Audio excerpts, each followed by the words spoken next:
To make the backgrounds for the trees block, you're going to join your squares of the white fabric, cream fabric, onto pairs of strips of your grey and your black.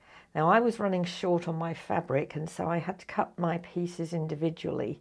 But if you've got enough fabric, you can do this by cutting strips and joining the strips and then cutting these segments. So once this is joined here and here, I can then get my applique and sew that on. Here are my applique fabrics for the trees. I'm going to be tracing onto the steamer seam and then putting the steamer seam on the back of these fabrics. And for my tree trunks, I've cut my strip here. I'm going to put steamer seam over the whole back of the strip and then cut the pieces out using the ruler. And now I have my trees. I've put the steamer seam on the back and I've cut out on that line. For the tree trunk, I cut my steamer seam slightly smaller than my piece of fabric, and now I need to cut 5 tree trunks from it. I'm going to trim the strip with the steamer seam on down to 1/2 inch wide. So let's get a straight line there.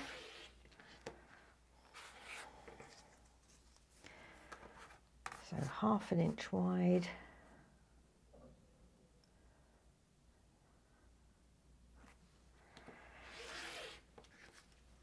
And now I'm going to cut some chunks from it. So I want to straighten my end up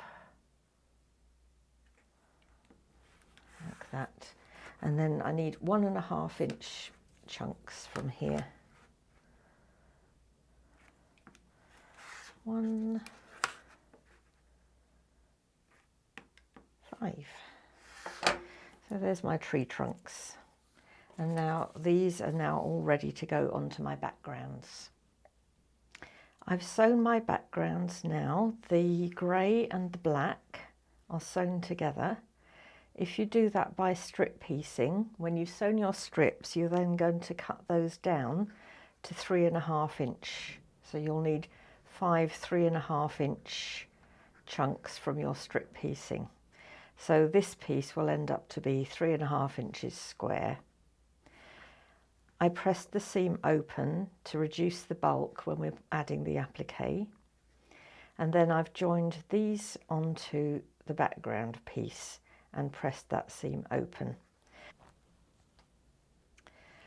Now I'm going to put my applique pieces on. I've got my tree trunk and I want the centre of it to be 1.75 inches over, so it's at the centre of the block, and I'm going to make it go right down to the bottom. So I've put my ruler on here, and the 1.5 inch mark here is at the edge of my tree trunk. And then I can use that to position the tree itself. I think I need to overlap it a little bit, so I'm going to put my ruler with the 1.25 inches on the bottom, put the tree trunk on like that, and then make the tip of the tree go on this seam like that. So that's my positioning. I'm going to do all 5 the same. It only leaves me about 1/4 inch on either side, so just be careful that you have that 1/4 inch for your seam allowance when you put your tree on, and you should have one on each side. And then once we've got those sewn down, we can then join the trees together.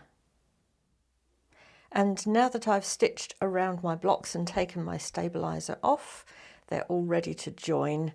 I'm just alternating blue and pink. You can do them in any order you like, really.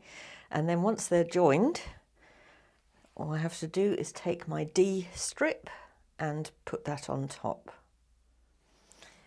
And there it is, all finished with my top on, all my little trees in a row.